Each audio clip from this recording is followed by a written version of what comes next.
قل اغیر اللہ اتخذ ولیہ، اے نبی تم فرماؤ کہ کیا تم مجھے یہ مشورہ دے رہے ہو کہ میں اللہ کے سوا کسی اور کو اپنا پشت پناہ مان لوں؟ فاطر السماوات والارض، وہ اللہ جو آسمانوں اور زمین کا پیدا کرنے والا ہے، وَهُوَ يُطْعِمُ وَلَا يُطْعَمُ، جو سب کو کھلاتا ہے اور خود کچھ نہیں کھاتا، سب کو کھلاتا ہے اور خود کھانے کا محتاج نہیں۔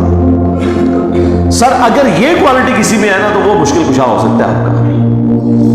ہاں وہ تو سورۃ المائدہ میں اللہ نے فرمایا عیسیٰ اور ان کی ماں کھانا کھانے کے محتاج تھے۔ ایسوں کو اپنے نقصان اور نفع کا مالک سمجھتے ہو، اللہ کے سوا ایسوں کی عبادت کرتے ہو جو نہ تمہارے نفع کے مالک نہ نقصان کے مالک، یعنی نہ تو ان کی عبادت ہو سکتی ہے اور نہ آپ ان کو بندہ سمجھتے ہوئے ان سے مدد مانگ سکتے ہیں، کیونکہ وہ آپ کے نفع نقصان کے مالک نہیں، کیونکہ وہ تو خود محتاج ہے روٹی کے جو اللہ انہیں کھلاتا ہے۔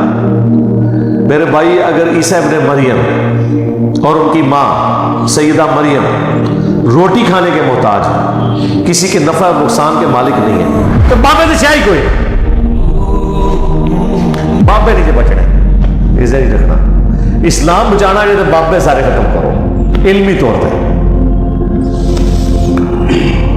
قل انی امرت ان اکون اول من اسلم، اے نبی تم فرماؤ مجھے تو خود میرے رب کی طرف سے حکم ہوا ہے کہ سب سے پہلے میں اللہ کے سامنے سر تسلیم خم کروں۔ لو جی، پیر فقیر بزرگان دین کے بارے میں جنہوں نے کبھی نماز بھی نہیں پڑھی ہوتی، یعنی جن کی بات ہو، جو پڑھنے والے ہیں ان کی بات نہیں میں کر رہا ہوں، ان کے بارے میں لوگ کہتے ہیں دیکھیں جی نماز ذکر اذکار عبادت تو اس لیے کی جاتی ہے کہ اللہ تک بندہ پہنچے، اور جو اللہ تک پہنچ چکے ہیں ان کو تو اب ان چیزوں کی ضرورت ہی کوئی نہیں ہے۔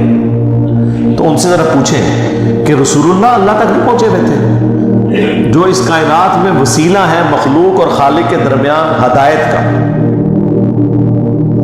ان سے زیادہ کون اللہ تک پہنچا ہوا ہے؟ اور ان کے لیے حکم ہو رہا ہے نبی تم نے خود اپنی زبان سے کہنا ہے انی امرت، مجھے حکم دیا ہے میرے رب نے، ان اکون اول من اسلم، کہ سب سے پہلے میں مسلم ہو جاؤں، میں سر تسلیم خم کروں، ولا تکونن من المشرکین، اور یہ بھی حکم دیا گیا ہے کہ دیکھنا مشرکین میں شامل نہ ہونا، یعنی سب سے پہلے میں توحید کا علم بردار ہوں، سب سے پہلے میں اللہ کا تابع فرمان ہوں، سب سے پہلے میں خدا کا مطیع ہوں، باقیوں کو تو میں بعد میں دعوت دوں گا، پہلے تو میں سر تسلیم خم کرتا ہوں۔ اب مجھے بتائیں اگر اللہ کے نبی کو یہ حکم دیا جا رہا ہے کہ آپ نے یہ کہنا ہے کہ میں نے شریعت کی پابندی کرنی ہے، میں نے اللہ کے سامنے سر جھکانا ہے، میں نے اللہ کے ایک ایک حکم کی پیروی کرنی ہے، تو باب دشائی کوئی نہیں، کوئی شے نہیں۔ قل انی اخاف ان عصیت ربی عذاب یوم عظیم، آگے یہ آیت ہے جڑی میرا ہے میں رٹا چھڑی تو سورۃ الانعام میں ہے، سورہ یونس میں ہے، سورہ الزمر میں 3 دفعہ یہ آیت ہے۔ اے نبی تم فرماؤ بے شک میں تو خود خوف رکھتا ہوں اس بات کا کہ اگر میں نے بھی اپنے رب کی نافرمانی کی تو بڑے دن کا عذاب مجھے بھی آئے۔ اچھا آپ کیا سمجھ رہے ہیں یہ نبی علیہ السلام جو یہ مذاق کے طور پہ باتیں کر رہے ہیں؟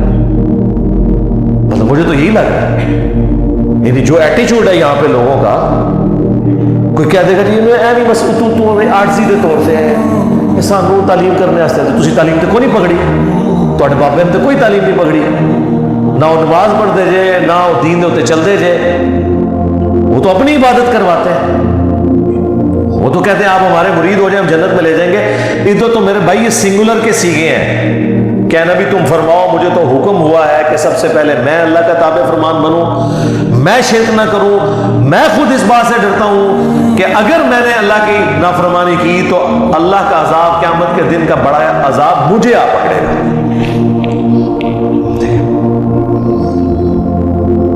اندازہ کریں، میرا خیال ہے دنیا میں اگر سب سے بڑی کوئی مثال دی جا سکتی تو یہی تھی نا، یعنی اللہ کی مخلوقات میں کوئی رسول اللہ سے بڑھ کر ہے کہ ہم جس کی مثال پیش کریں اور ان کو یہ یقین آئے کہ باب دشائی کوئی نہیں،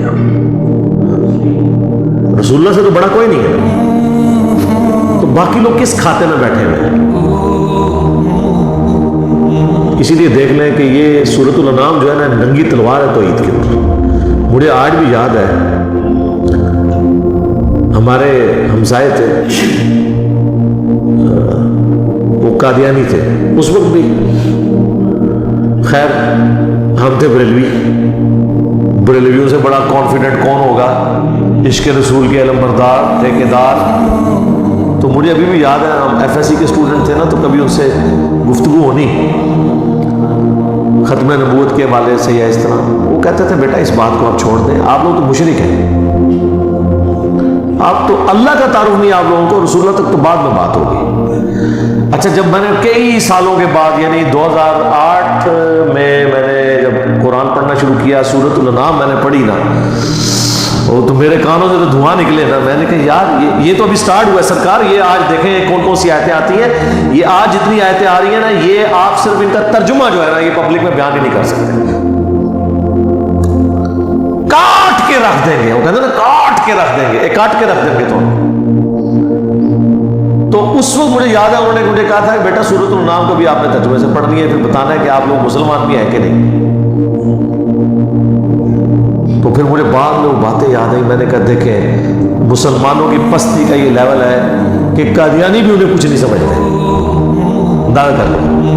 یعنی اسی تو شاہی کوئی نہیں تھا، جب قادیانی سانو کچھ نہیں سمجھتے تو باقی تو شاہی کوئی نہیں نا پھر. تو اب یہ دیکھ لیں،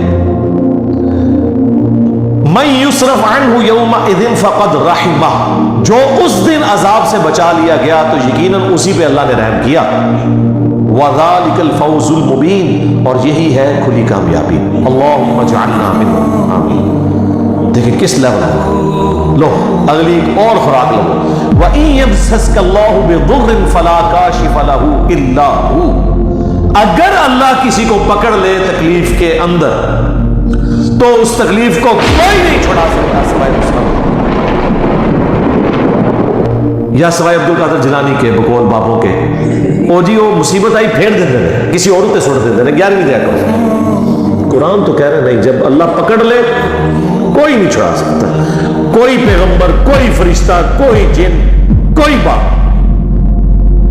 سوائے اس. اور ظاہر ہے یہ تکلیف دور کرنا یہ اللہ کی کوالٹی ہے، یہ اس کے ساتھ خاص ہے. سورہ نمل کی آیت نمبر 62 ہے، میرے خیال ہے وہ ایک سمجھ لیں جسے وہ تاش کی لینگویج میں کہتے ہیں نا یکا، وہ ہے وہ آیت. ہم جب کہتے ہیں نا ایاک نعبد و ایاک نستعین، اے اللہ تیری عبادت کرتے ہیں، تجھ سے مدد مانگتے ہیں، تو یہ کہتے ہیں دیکھیں ہم بزرگوں سے بھی جو مانگتے ہیں نا وہ اللہ سے ہی لے کے دیتے ہیں. آپ امی سے روٹی جو مانگتے ہیں تو کیا یہ شرک ہے؟ اس کا ہم ان کو جواب دیتے ہیں کہ میرے بھائی تو اسباب ہیں، ان کا قرآن میں حکم ہے وَتَعَاوَنُوا عَلَى الْبِرِّ وَالتَّقْوَى وَلَا تَعَاوَنُوا عَلَى الْإِثْمِ وَالْعُدْوَانِ، نیکی اور پرہیزگاری کے کاموں میں ایک دوسرے کی مدد کرو، برائی میں الگ رہو. وہ کہتے ہیں ٹھیک ہے، لیکن اب دیکھیں جو بزرگان دین ہیں وہ بھی اللہ سے ہی لے کے دے رہے ہوتے ہیں، پیچھے اللہ ہی ہوتا ہے. اللہ نے پیچھے کر دو، ہاں کر دو پیچھے. وہ اسی کہنے یار قرآن دی دی پیروی کرو، کہتے ہیں اصل میں ساڈے بزرگوں نے ماما نے بھی قرآن دی دسا پیچھے نبی علیہ السلام بھی نے، نبی بھی پیچھے، اللہ بھی پیچھے. وہ منتصو پیچھے کے رہ گئے تھوڑے پلے.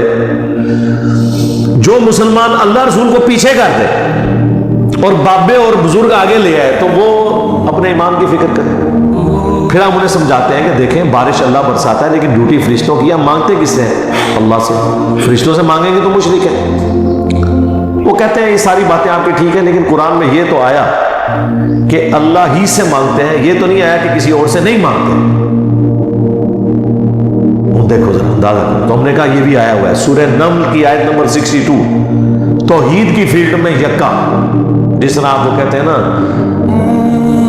تاش کی لینگویج میں اَمَّن يُجِيبُ الْمُضْطَرَّ إِذَا دَعَاهُ، بھلا بتاؤ تو کون ہے جو مصیبت میں گرے ہوئے شخص کی فریاد کو سنتا ہے، وَيَكْشِفُ السُّوءَ، اور اس کی تکلیف اس سے دور کر دیتا ہے، وَيَجْعَلُكُمْ خُلَفَاءَ الْأَرْضِ، اور تمہیں خلیفہ کرتا ہے اگلوں کا زمین پر. یعنی جب تمہارے آباء و اجداد مرتے ہیں تو تمہارے مرنے کے بعد تمہاری اولاد، سب ایک ایک کر کے مر رہے ہیں. اللہ جو ہے وہ زندہ ہے، ایک ایک کر کے وہ آنے والی نسلوں کو زمین کا مالک بناتا جاتا ہے. اصل مالک کون ہے؟